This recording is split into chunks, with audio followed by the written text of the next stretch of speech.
اللهم صل على رسول الكريم اعوذ باللہ من الشیطان الرجیم بسم اللہ الرحمن الرحیم. السلام علیکم خواتین و حضرات. لاسٹ سنڈے کسی نے سوال پرسنالٹی گرومنگ کے بارے میں کیا تھا تو میں وعدہ کیا تھا کہ اگلی اتوار اس پر کچھ بات چیت کریں گے.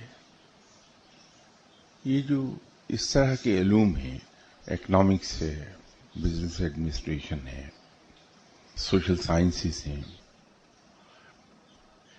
یہ جو ڈیوائز ہوئے ہیں وہ کچھ بھی نہیں ہے ماسوائے لوگوں کے صدیوں پر محیط تجربات. تو وہ لوگ جو صاحب علم گزرے ہیں، جنہیں اللہ نے بصیرت عطا فرمائی، ان لوگوں نے رفتہ رفتہ ان تمام ایکسپیرینسز کو اکٹھا کر کے جب دیکھا کہ اگر پچھلے 100، 150، 200 سال میں مختلف لوگوں نے یہ اقدامات کیے تو اس کے یہ نتائج برآمد ہوئے. ان اقدامات کو انہوں نے پرنسپلز کے طور پر ایڈاپٹ کر لیا. یہ رفتہ رفتہ جب یہ چیزیں پوری طرح ڈیولپ ہو گئیں تو پھر کچھ لوگوں نے انہیں سائنٹیفک لائنز پر آرگنائز کر کے کتاب کی شکل دے دی، اور کسی کا نام انہوں نے فنڈامنٹلز آف اکنامکس رکھ دیا، کسی کا نام انہوں نے پرنسپلز آف اکنامکس رکھ دیا، کچھ کا نام انہوں نے مختلف تھیوریز کا نام دے دیا اسے. تو یوں یہ علوم وجود میں آ گئے اور اس کے اندر ڈیولپمنٹ کا سلسلہ رکا نہیں ہے. اگر آپ دیکھیں تو بزنس ایڈمنسٹریشن نے امریکہ اور کینیڈا میں 40s میں جنم لے لیا تھا. یورپ میں یہ 50s میں آیا، اور وہ بھی چند ایک یونیورسٹیز تھیں جو بزنس ایڈمنسٹریشن پڑھاتی تھیں. اس وقت ان کی جو شکل تھی وہ نہیں تھی جو آج ہے. 60s میں یورپ میں بزنس ایڈمنسٹریشن کے صرف 2 میجر ہوتے تھے، ایک فائننس تھا اور دوسرا مارکیٹنگ. لیکن وقت گزرنے کے ساتھ ساتھ اسپیشلائزیشن میں لوگ گئے، اور پروفیسر میری اور پروفیسر پیٹر ڈروکر جیسے لوگوں نے اس کے اندر بہت کام کیا اور اسپیشلائزیشن کو راہ دے دی. نتیجہ یہ ہوا کہ بزنس ایڈمنسٹریشن کے اندر میجر بے تحاشا ہو گئے. آج یہ عالم ہے کہ کوئی سا بھی ڈسپلن ہے جو بزنس سے متعلق، اس کا ایک علیحدہ سے میجر سبجیکٹ ہے. اور سبجیکٹ پڑھتا ہے آدمی، لیکن میجر ایمفیسس جو ہے وہ ایک اور سبجیکٹ پر ہوتا ہے. اس کو اسی ریفرنس سے میجر کہا جاتا ہے، باقی کو مائنر کہہ دیتے ہیں. جب کارپوریٹ کلچر نے بہت زور پکڑا دنیا میں،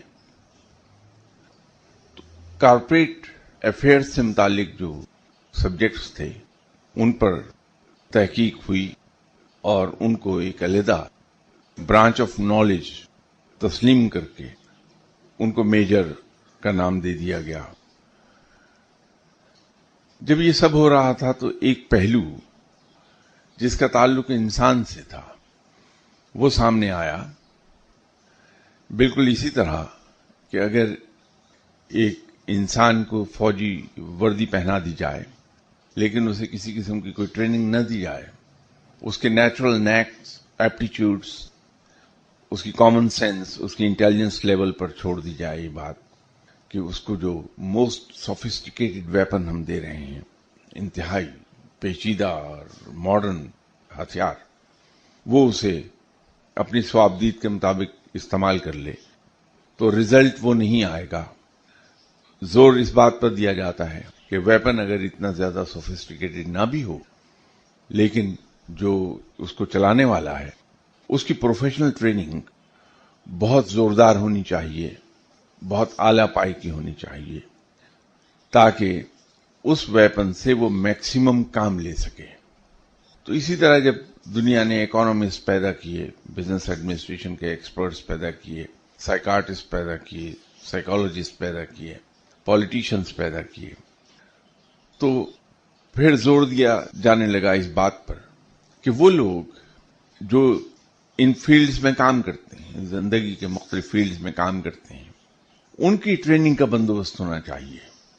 ان کو ہم بغیر ٹریننگ کے نہیں چھوڑ سکتے. ان پر کام کیے بغیر ان کو اگر ہم چھوڑ دیں گے تو جو کچھ انہوں نے سیکھا ہے اس کو وہ بہتر انداز میں ایکسرسائز نہیں کر پائیں گے، پریکٹیکل لائف میں وہ اپلائی نہیں کر پائیں گے. تو اس پر پھر جب کام شروع ہوا تو ریسرچ اس چیز پر کی گئی کہ کون سے لوگ زیادہ کامیاب ہوئے زندگی میں، کون سے لوگ کم کامیاب ہوئے، کون سے فیلئر آ گیا جن کا. ریسرچ جب کی جاتی ہے وہ اوپن مائنڈ کے ساتھ کی جاتی ہے، کبھی فکس نوشنز کے ساتھ، پری کنسیوڈ آئیڈیاز کے ساتھ ریسرچ نہیں کی جاتی. کیونکہ وہ ریسرچ جو پری کنسیوڈ آئیڈیاز کے ساتھ ہم کریں گے اس کے نتائج کبھی صحیح نہیں ہوتے. وہ ریسرچ کرنے والے کے اپنے آئیڈیاز کا رنگ لیے ہوئے ہوتے ہیں، جس کو ہم یہ اکثر اوقات کہہ دیتے ہیں کہ جج نے یہ جو آرڈر پاس کیا ہے he has taken a myopic view. تو اسی طرح جو ریسرچ اگر پری کنسیوڈ آئیڈیاز کے ساتھ کیا جائے یا فکس نوشنز کا آدمی کوئی ریسرچ کرے گا تو جو اس کے نتائج برآمد ہوں گے وہ سب کے سب مایوپک ہوں گے، ان بائسڈ نہیں رہ سکتے وہ. تو ریسرچ ہمیشہ کھلے دماغ اور کھلے دل کے ساتھ کی جاتی ہے، کوئی پری کنسیوڈ آئیڈیا نہیں ہوتا. تو ایسے لوگوں کو جو بہت کامیاب ہوئے، ایوریج رہے یا ناکام رہے، ان سب پر پھر ریسرچ شروع ہوئی. تو ایک عجیب و غریب چیز سامنے آئی کہ لیول آف نالج سب کے پاس ایک ہی سا تھا، لیکن وہ صاحبان جو ناکام رہے ہیں در حقیقت نالج کی ناکامی نہیں تھی. اکیڈیمکلی شاید وہ دوسروں سے بہتر ہی تھے، لیکن ان کی جو پرسنالٹیز ہیں وہ ایسی نہیں تھی. اور اس کے اندر ایک بڑی خوبصورت چیز سامنے آئی کہ بعض اوقات ایسے لوگ بھی ناکام ہوئے جن کی پرسنالٹیز اوور امپوزنگ تھیں، جو ان کی پرسنالٹیز کے ویٹ کے نیچے لوگ دب گئے اور ان کے لیے سانس لینا مشکل ہو گیا. نتیجہ یہ ہوا کہ پرفارمنس ڈراپ کر گئی لوگوں کی. آرگنائزیشنل ورک میں ٹیم کاؤنٹ کرتی ہے، انڈیویجول کاؤنٹ نہیں کرتا. یہ پوری ٹیم ہے جو اگر وہ بہتر پرفارم کرے گی تو آرگنائزیشنز کے ریزلٹس بہتر آئیں گے. تو اگر ٹاپ پر بیٹھا ہوا آدمی اوور امپوزنگ پرسنالٹی کا بھی ہے تو بھی وہ لوگوں کو چوک کر دے گا. اس کی پرسنالٹی کے ویٹ کے نیچے لوگ چوک ہو جائیں گے، ان کا امیجنیشن ختم ہو جائے گا، ان کی انوویشن ختم ہو جائے گی. اور اسی طرح اگر اوپر بیٹھا ہوا آدمی ناپسندیدہ اطوار کا مالک ہے تو اس کے سبارڈینیٹس کے دلوں میں اس کے لیے لائکی نہیں پیدا ہوگی. نتیجہ یہ ہوگا کہ سبارڈینیٹس چونکہ اسے ڈس لائک کر رہے ہوں گے تو وہ they will not put in their best. یہ کہیں شاید مجھے یہ بدیشی زبان کا سہارا لینا پڑ جائے، کیونکہ انفارچونیٹلی میں نے بزنس ایڈمنسٹریشن وغیرہ انگریزی ہی میں پڑھی تھی، اور یہ نالائکی ہے میری کہ میں سمجھنے کے باوجود اس کو اردو میں بعض اوقات نہیں ٹرانسلیٹ کر پاتا. تو یہ پھر جب یہ ریسرچ کے ذریعے سامنے چیز آ گئی تو لوگوں نے اس پر فردر کام کیا، اور کام کرنے کے بعد ورک آؤٹ کر لیا کہ کون سے لوگ ہیں جو کم نالج رکھتے ہوئے بھی کامیاب ہو جاتے ہیں، بہت کامیاب ہوتے ہیں. تو رفتہ رفتہ اس چیز نے ایک علیحدہ سائنس کی شکل لینی شروع کر دی، اور اس کا نام پرسنالٹی گرومنگ رکھ دیا گیا. ابھی اس وقت عالم یہ ہے کہ مجھے اور آپ کو احساس نہیں ہوتا کہ یہ جو head of the state television پر آ کر بول رہا ہے اس کے پیچھے محنت کتنی ہے. خود میرے ایک کولیگ جنرل ضیاء کی پرسنالٹی گرومنگ کے لیے امریکہ سے بلوا لیے گئے تھے، اور وہ پریزیڈنٹ ہاؤس میں ایک لمبا عرصہ ٹھہرے. بہت ہیوی معاوضے پر کام ان کو دیا گیا تھا. جنرل ضیاء صاحب اب یہ اس سے آپ کو اندازہ ہوگا کہ انسان کس طرح سے لوگوں کے دلوں میں اتر جاتا ہے یا دلوں سے اتر جاتا ہے. دونوں ہی باتیں ہیں، دلوں میں بھی اتر جائے گا اور دلوں سے اتر بھی جائے گا. جنرل ضیاء صاحب کو ایک عادت تھی کہ ٹیلی ویژن پر جب شروع میں آئے تو تقریر کرتے ہوئے ناک کے اس حصے کو یوں بار بار کھل جاتے تھے. یہ انتہائی ناپسندیدہ حرکت گنی جاتی ہے. انسان پبلک کو ایڈریس کر رہا ہوتا ہے. تو میرے کولیگ جو آئے، ظاہر ہے پرانے کولیگ تھے، تو ملاقات ہوئی تو اس میں بہت سی باتیں ڈسکس ہوتی تھیں. تو وہ جنرل ضیاء صاحب کو ان کے ہاتھوں کی موومنٹ، اس سے وہ سکھاتے تھے کہ ہاتھوں کی موومنٹ کس طرح آپ کی ہونی چاہیے تقریر کرتے ہوئے. اور یہ جو آپ جبلی طور پر بائی انسٹنکٹ ناک کو، جہاں ذرا سا کوئی مشکل لفظ آئے تو ناک کو یوں وہ کرتے تھے، اس کو کنٹرول کیجئے. پھر الفاظ کی ادائیگی میں کہاں پر زور دیا جائے گا، کہاں پاز لیا جائے گا، کہاں پر بہت نرم لہجے سے گزرا جائے گا، یہ سب وہ ان کی ٹریننگ. یہ تمام ہیڈز آف دی اسٹیٹس کو سکھایا جاتا ہے، باقاعدہ پروفیشنل ہائر کیے جاتے ہیں. وہ صرف اس لیے کیے جاتے ہیں کہ ان کی پرسنالٹی پبلک کے لیے ایکسیپٹیبل ہو جائے. اس پر بہت کام ہوتا ہے. اسی طرح رفتہ رفتہ جب سائنس نے جڑ پکڑ لی، یہ ایک بڑے اسکیل پر انٹروڈیوس ہو گئی، تو multi national companies, large size companies جتنی ہیں، وہ سب کی سب اپنے سینئر ایگزیکٹوز کی پرسنالٹی گرومنگ کے لیے یا تو اپنے دفتر میں لیسنز کا اہتمام کرتی ہیں یا اپنے ایگزیکٹوز کو ایسی کمپنیز کے دفاتر میں بھیج دیا جاتا ہے جہاں پرسنالٹی گرومنگ کی جاتی ہے.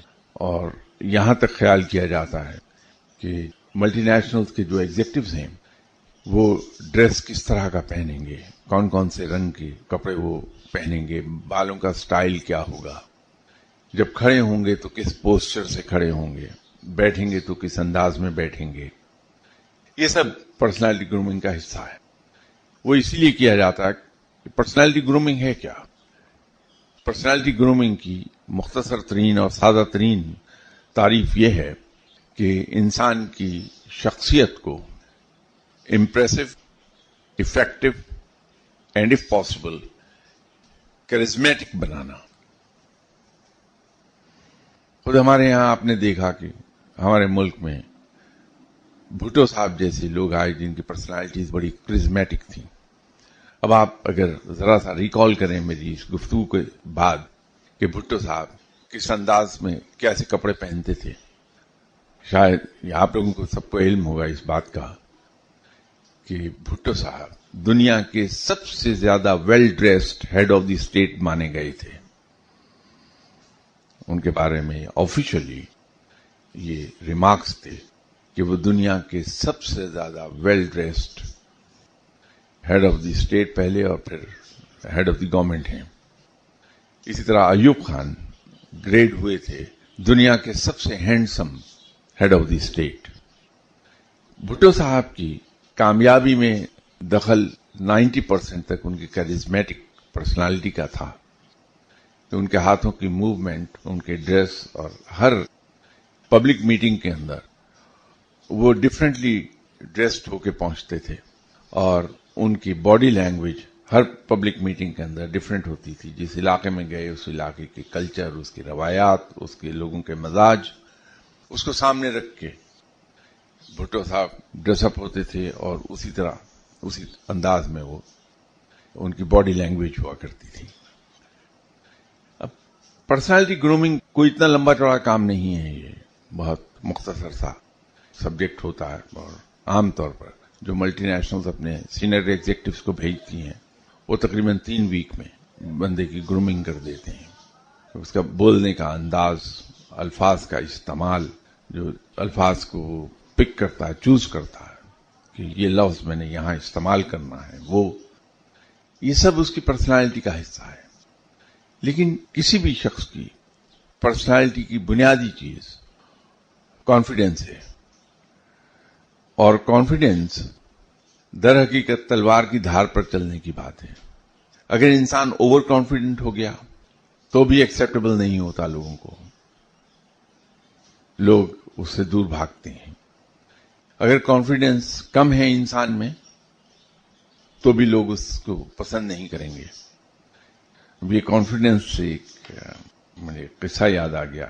جو ایک صاحب ایک سائیکارٹسٹ کے پاس گئے اور ان سے جا کے کہا کہ صاحب میں انفیریٹی کمپلیکس کا شکار ہو گیا ہوں. تو سائیکارٹسٹ نے اس سے کہا کہ ٹھیک ہے, آپ آ جائیے, آپ کے ساتھ میں سیٹنگز کروں گا اور ڈسکشنز جو ہے آپ کی زندگی, بچپن اور لڑکپن, پھر نوجوانی اور جوانی, یہ سب ہم اس کو ڈسکس کریں گے ان سیٹنگز میں, اور آپ کی گفتگو میں سنوں گا, سوال ایک کروں گا میں, اس کے بعد آپ 1 گھنٹہ بولیں گے, میں اس کو سنتا رہوں گا. تو یوں وہ حالات سامنے آ جائیں گے جس نے آپ کی یہ نفسیاتی گرہ کو راہ دے دی ہے کہ آپ احساس کمتری کا شکار ہو گئے ہیں. تو وہ صاحب اگلے دن سے اس سائیکارٹسٹ کے پاس جانے لگے. روزانہ 1-1.5 گھنٹے کی میٹنگ ہوتی تھی ان کی. اس سیٹنگ کے بعد وہ چلے جاتے تھے. تو جب 1 مہینہ گزر گیا تو ایک دن تشریف لائے یہ صاحب. سائیکارٹسٹ نے ان سے کہا کہ صاحب آپ کو آئندہ آنے کی ضرورت نہیں ہے, میں آپ کی اس نفسیاتی گرہ تک پہنچ گیا ہوں. تو اس نے کہا کہ کیا ہے وہ؟ کہا کہ میں اس نتیجے پر پہنچا ہوں کہ آپ احساس کمتری کا شکار نہیں ہیں بلکہ ہیں ہی انفیریئر. تو بات یہ ہے کہ یہ کانفیڈنس کچھ اسی طرح کی تلوار کی دھار پر چلنے کی بات ہے. ہم اپنے بچوں کو بہت ارلی ایج, جو ہی وہ بچہ گھٹنوں کے بل چلنے لگتا ہے, کرال کرتا ہے, اس سٹیج سے یا اس سے ذرا سا پہلے سے ایک چیز پر بہت زور دینے لگتے ہیں کہ نہیں, یہ نہیں کرنا, نو نو نو. وہ بچہ سوائے اس وارننگ کے اور کچھ سنتا ہی نہیں ہے. نتیجہ یہ ہے کہ اس کے اندر وہ کانفیڈنس ختم ہو جاتا ہے جہاں وہ اپنی مرضی سے کوئی کام کر سکے. تو اس کے 2 نتائج سامنے آئیں گے. یا وہ کانفیڈنس اپنا لوز کر جائے گا اور بڑا ہو کے دنیا کو فیس نہیں کر سکے گا, یا وہ جھوٹ بولنا سیکھ جائے گا کہ اس کی فطرت ہے کہ اس نے شرارت ضرور کرنی ہے. بچے نے, ماں باپ اسے شرارت کرنے نہیں دیتے اور ہر 2 منٹ کے بعد وہ آواز سنائی دیتی ہے, نو, تو وہ پھر چپ کے شرارت کرے گا. تو یہ اس کی فطرت میں جھوٹ کو راہ دے دے گی, اور جب وہ پریکٹیکل لائف میں جائے گا تو لوگوں کے نزدیک انتہائی ناپسندیدہ شخصیت ہو جائے گا کہ وہ جھوٹ بولتا ہے.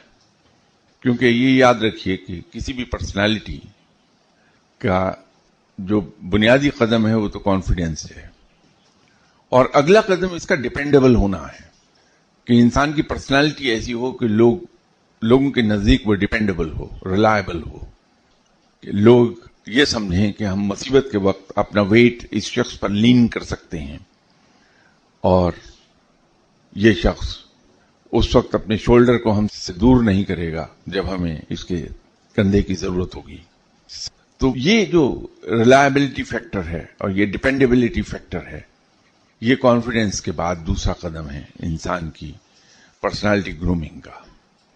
تو بچہ جس کو ہم ہر 2 قدم کے بعد نو سے کمانڈ دیتے ہیں, وہ یا تو جھوٹ کی طرف چلا جائے گا یا احساس کمتری میں مبتلا ہو جائے گا. وہ تو بچپن سے ہی پرسنالٹی گرومنگ پر اگر ہم توجہ دے دیں اپنے بچے کی, اور اس کو ہم فیئر اماؤنٹ آف کانفیڈنس دے دیں.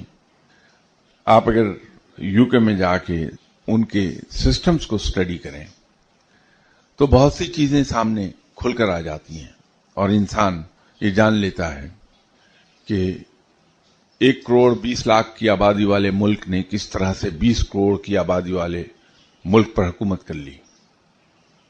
چند ہزار انگریز اس ملک میں آئے اور انہوں نے پورے ملک کو, جو ان کے ملک سے کوئی 40 گنا بڑا ملک تھا, اور اگر اسٹیٹس بھی اس میں شامل کر لی جائیں تو کوئی 100 گنا زیادہ بڑا ملک, اس کو انہوں نے کنٹرول کر لیا.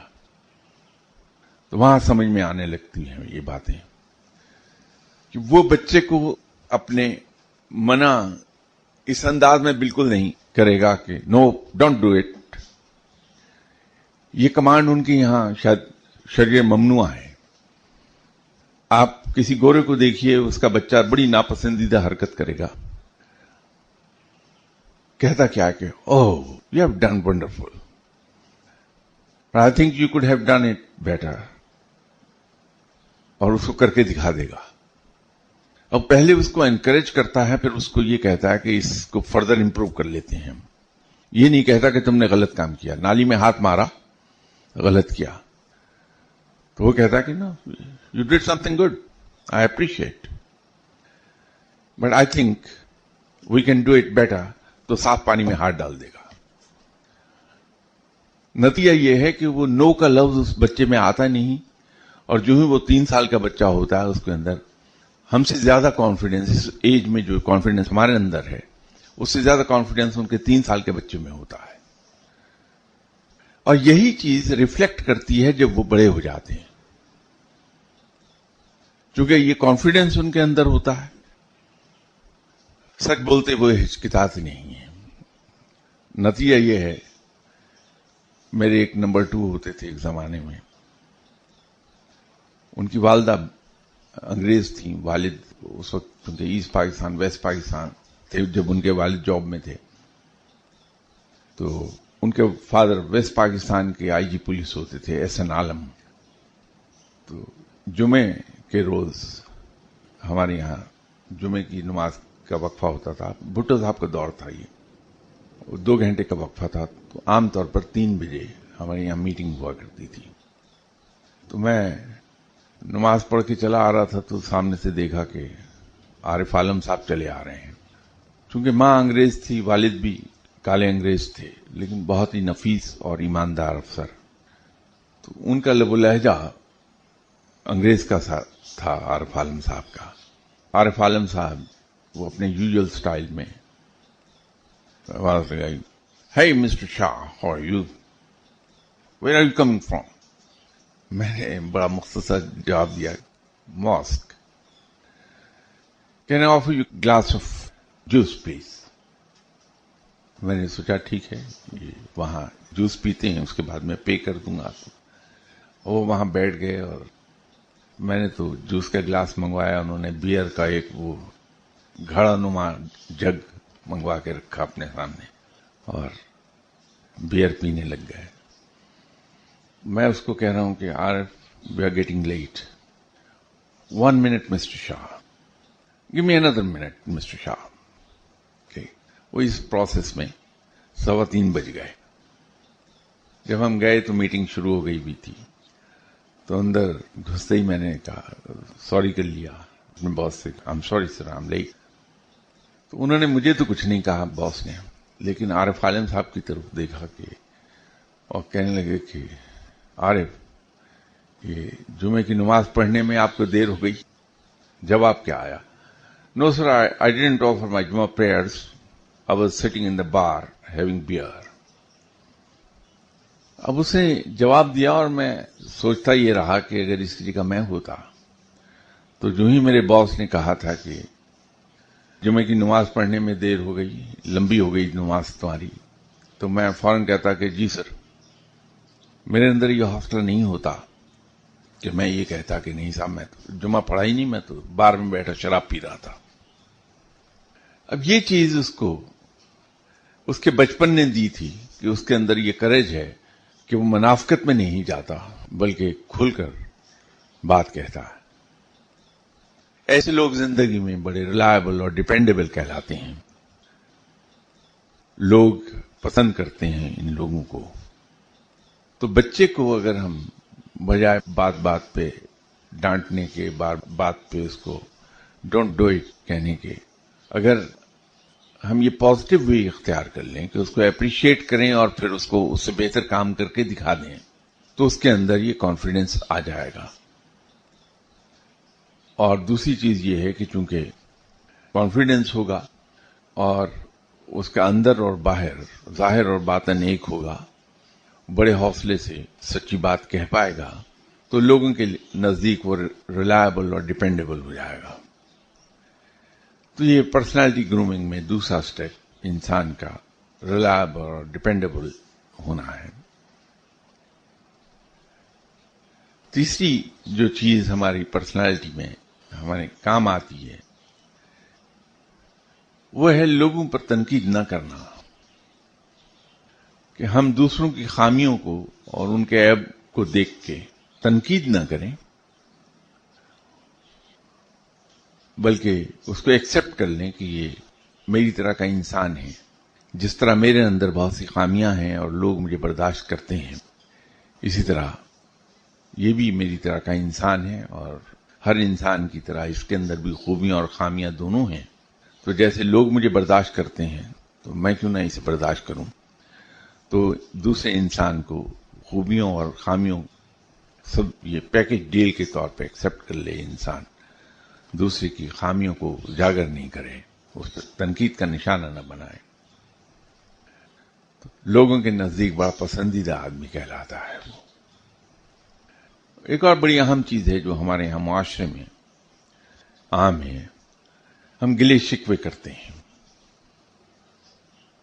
اس پر جو سائیکالوجی کے ایکسپرٹس ہیں انہوں نے خاصا کام کیا، بلکہ جگہ جگہ مختلف پیپرز پڑھنے کو ملتے ہیں، آپ نے بھی دیکھے ہوں گے، میری نظروں سے بھی کئی بار گزرے، کہ گلے شکووں سے وہ منع کرتے ہیں کہ اگر ایک آدمی آپ کو مجھے ٹائم دے کر نہیں پہنچ پایا تو بجائے اس کے کہ اس کی شکل دیکھتے ہی میں اس پر گرج برس پڑوں کہ عجیب آدمی ہو تم نے مجھے سڑک کے کنارے انتظار میں کھڑے رکھا، تو اس کو جو بقول سائیکالوجی کے ماہرین کے جو نفیس انسان ہیں وہ کبھی گرجتا برستا نہیں دوسرے پہ.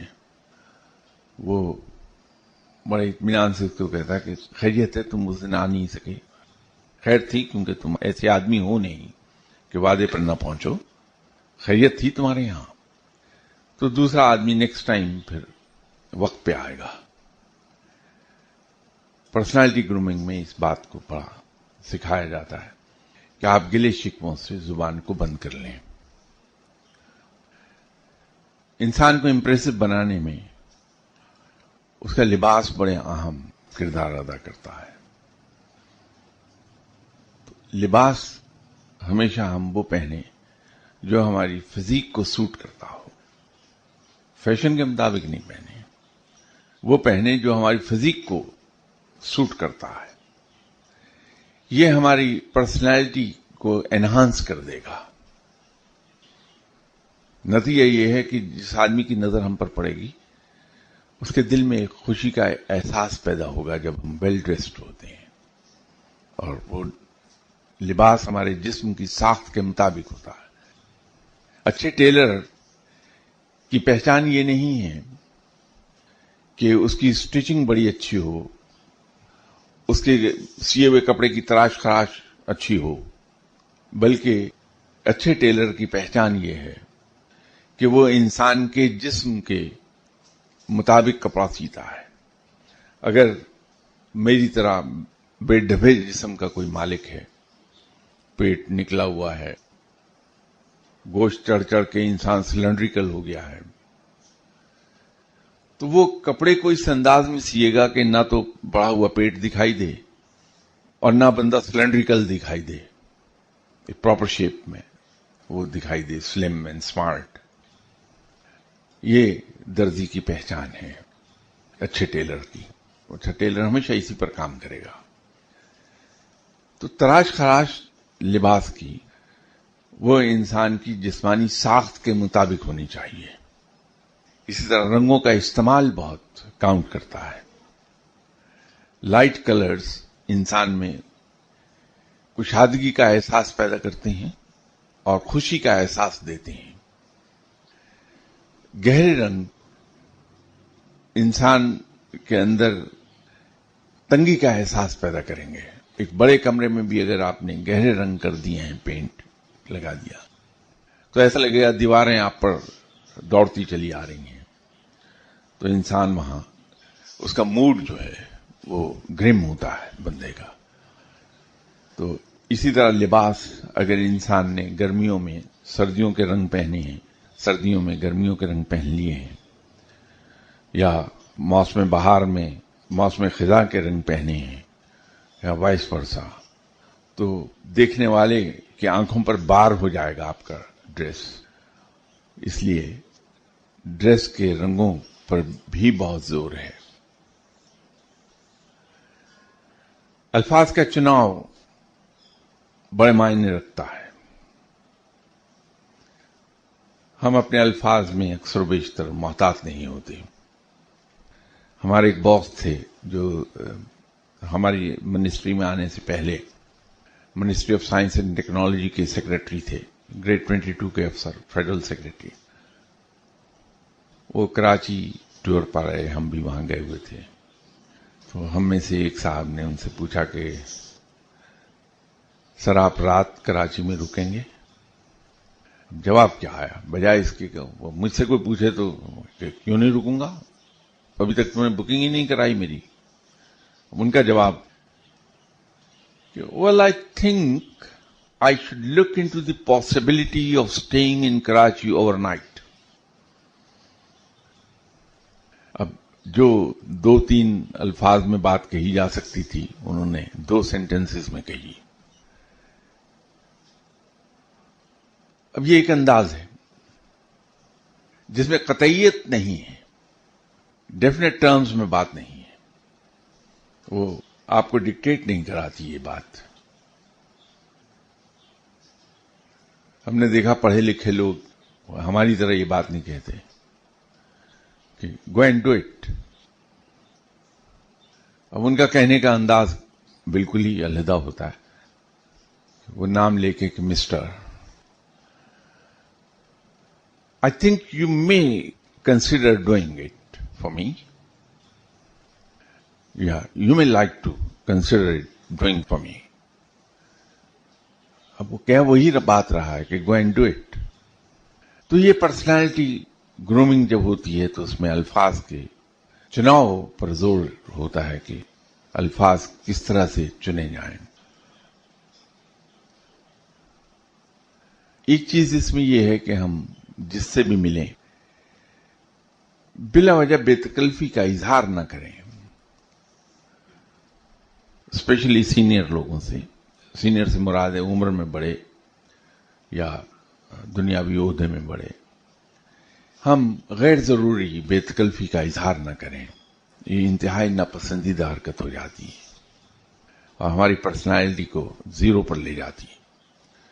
آپ نے خود بھی اپنے ساتھ محسوس کیا ہوگا کہ کوئی صاحب آپ سے اگر دوسری تیسری بار مل رہے ہیں تو ایک دم سے دور سے او کیا حال ہے، آپ کے بازو پھیلا کے آئے اور آپ سے بغل گیر ہو گئے، تو آپ کے دل میں بڑے عجیب سے اس وقت احساسات ہوتے ہیں. کیا ہے، میں تو نہیں انہیں اتنا جانتا کہ اس طرح مجھ سے بات کر پائیں.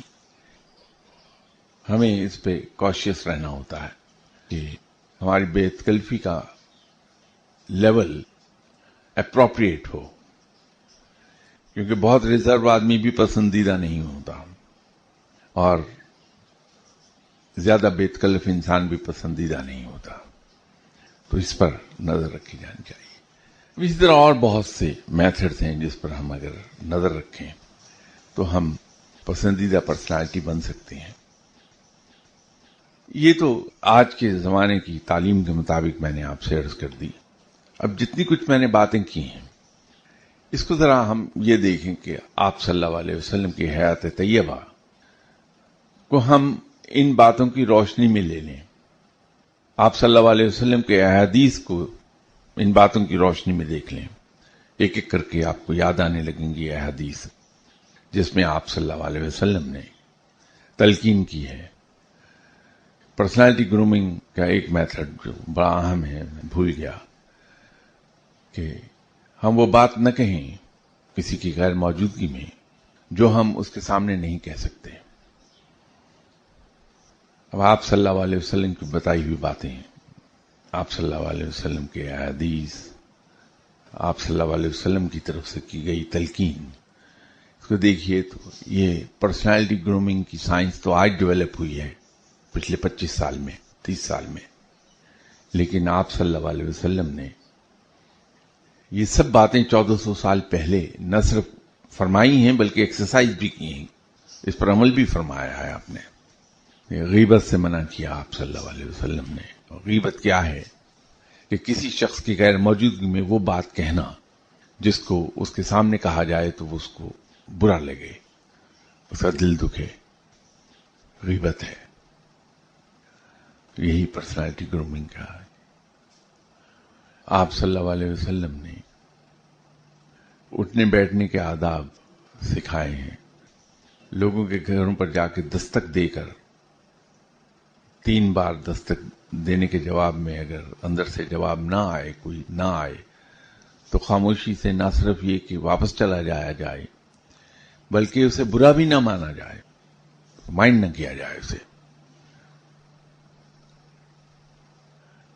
آپ صلی اللہ علیہ وسلم نے لباس کی صفائی پر بے پناہ زور دیا. اور ایک بات جو بہت کم سامنے آئی ہے، آپ صلی اللہ علیہ وسلم نے اس پر بہت زور دیا کہ انسان کے شوز صاف ہونے چاہیے، جوتا پہنا ہے اس نے، اور سر کے بال بنائے ہوئے ہونے چاہیے، ویل ارینجڈ، ویل کومڈ ہیئر.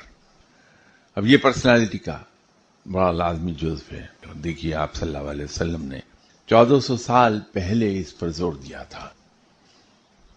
پھر آپ صلی اللہ علیہ وسلم نے اس پر زور دیا کہ نہ تو اتنی ہلکی آواز میں بات کی جائے کہ دوسرے کو سننے میں دقت ہو، اور نہ ہی اونچی آواز میں گفتگو کی جائے، بلکہ بلند آواز میں گفتگو کرنے والے کی مثال آپ نے گدھے کی ڈھینچو ڈھینچو سے دی ہے.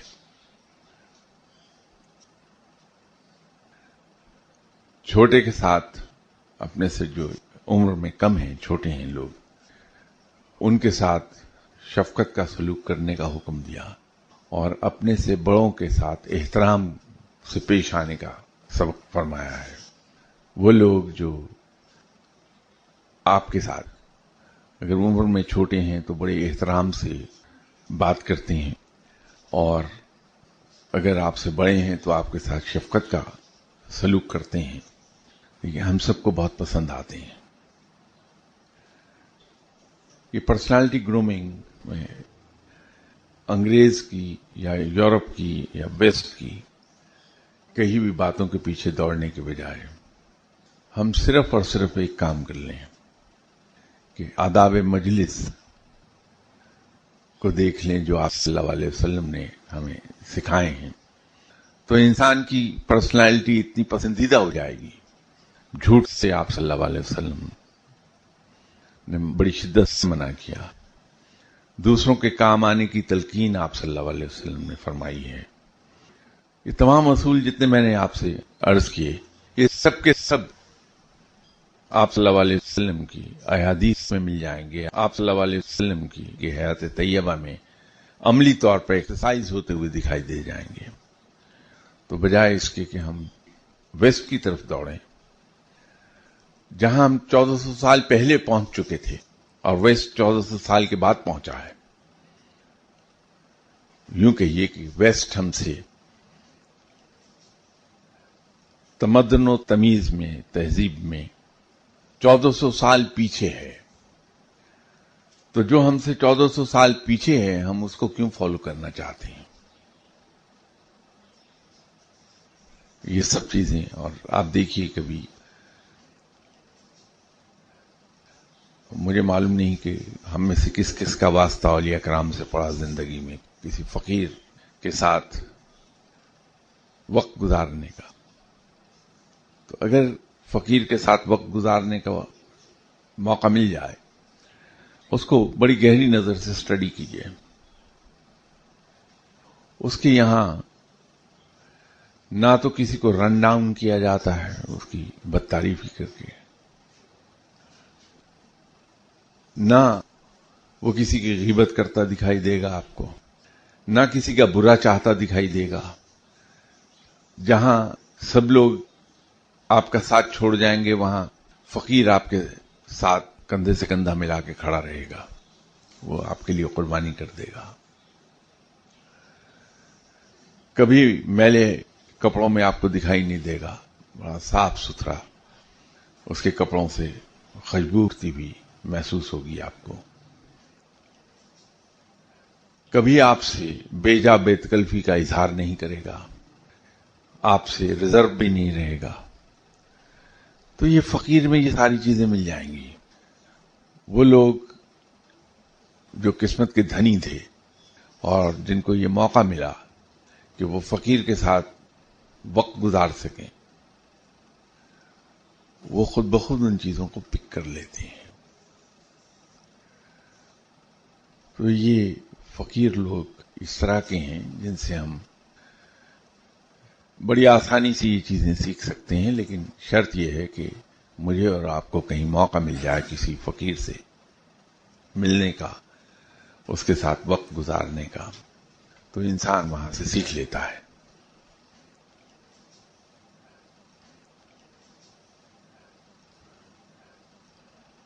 ایک صاحب نے سوال، ادھر ان کا پہلا سوال ادھر ہے. انہوں نے سوال کیا ہے کہ آج کل کے بین الاقوامی حالات کے پیش نظر آپ کا کیا خیال ہے کہ نشاط ثانیہ ہماری زندگیوں ہی میں ہو جائے گی یا اس میں ابھی اور زیادہ وقت باقی ہے؟ وقت کا تعین نہیں کیا جا سکتا. میرا ذاتی تجربہ ہے، کسی اور کا کیا ہے مجھے نہیں معلوم، لیکن ذاتی تجربہ یہ ہے کہ یہ علم غیب کا وہ حصہ ہے جو اللہ کسی کو عطا نہیں کرتا، بلکہ اگر کوئی وقت کا تعین کر دے تو اللہ اسے جھوٹا کر دیتا ہے، بالکل اسی طرح جیسے دعویٰ کرنے والے کو جھوٹا کرتا ہے. تو وقت کا تعین نہیں کیا جا سکتا، لیکن انشاءاللہ تعالی حالات پلٹا کھائیں گے اور مسلمان پھر ایک بار اس دنیا پر حکمران ہو جائیں گے. دوسرا سوال کیا ہے کہ کائنات بہت وسیع ہے، زمین کی حیثیت ایک نقطے کے برابر بھی نہیں ہے، پھر زمین کو اتنی اہمیت کیوں حاصل ہے؟ بہت سمپل سادہ وجہ ہے اس کی کہ رب تعالیٰ کا نائب، رب تعالیٰ کا خلیفہ اس حقیر سے پلانٹ پر بستا ہے. نمبر 1 جہاں ہوتا ہے اس کی حیثیت سب سے زیادہ ہوتی ہے، اور اس کے بعد اگر کسی کی اہمیت ہوتی ہے تو اس جگہ کی جہاں نمبر 2 بیٹھتا ہے. تو وزیر اعظم پاکستان اسلام آباد میں بیٹھتے ہیں. اسلام آباد کی اہمیت بہت ہے، لیکن صوبوں کے وزیر اعلیٰ جہاں جہاں بیٹھتے ہیں، اسلام آباد کے بعد سب سے زیادہ پروونشل کیپٹل سٹیز کی اہمیت ہے. تو اسی طرح رب عرش معلی پر ہے. ویسے تو اس کی اومنی پریزنس ہے، وہ پرووربیل پریزنس، لیکن جو ورچوئل جگہ ہے جہاں آپ صلی اللہ علیہ وسلم سے ہم کلام ہوا رب، وہ عرش معلی پر ہے. تو سب سے بڑی اہمیت، سب سے زیادہ اہمیت عرش معلی کی ہے، اور پھر اس پلانٹ کی ہے جس پلانٹ پر رب تعالیٰ کا خلیفہ بستا ہے. یہی وجہ ہے کہ آسمانوں میں بیت المعمور پر خانہ کعبہ ہے، اور اسی کی پروجیکشن زمین پر ہے خانہ کعبہ، اس لیے کہ آسمانوں میں رب اور اس کے فرشتے ہیں اور زمین پر رب کا نمبر 2 ہے، اس لیے اس کی اہمیت بے پناہ ہے. تیسرا سوال ہے کہ کیا ہماری کہکشاں کائنات کے درمیان میں ہے؟ آلموسٹ جو کہکشاں ہے ہماری گیلیکسی، وہ کائنات کا تقریباً سینٹر بن جائے گی. یہ چوتھا سوال فرمایا کہ آپ نے کہا ہے کہ ہر چیز کا جوڑا ہوتا ہے، تو کیا کائنات کا جوڑا پیرلل یونیورس ہے؟ اور اگر ہے تو کیا جنت دوزخ و باقی 6 آسمان اسی میں ہیں؟ کائنات چیز نہیں ہے، تو یہ جوڑے صرف چیزوں کے ہیں. اب کل کو اگر عالم مینز ایک جیسا ہمارا پلانٹ کا پورا ایک نظام ہے، سورج ہے اور یہ سب ہیں، اس سے دوسرے پلانٹس ہیں، تو وہ عالم ہے. تو اگر کوئی یہ کہے کہ عالم کا جوڑا کہاں ہے، تو وہ چیز نہیں ہے، تو صرف ان چیزوں کے جوڑے ہیں یا احساسات کے جوڑے ہیں انسان کے اندر جو ہیں.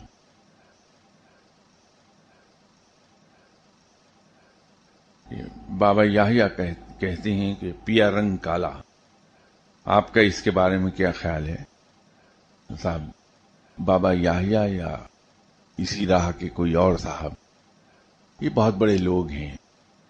میری حیثیت ان کے سامنے ایک ذرے کی سی بھی نہیں ہے. تو اتنے بڑے لوگوں کے فرمائے ہوئے بات پر میں کامنٹ کرنے کا اہل نہیں ہوں. یہ میری بہت بڑی غلطی ہوگی کہ میں کسی ایسے بندے کی کسی کہی ہوئی بات کا، چاہے وہ قدرت اللہ شہاب ہوں، ممتاز مفتی ہوں، امجد اسلام امجد ہوں، یا عطاء الحق قاسمی ہوں، اشفاق صاحب ہوں، سب بڑے لوگ ہیں.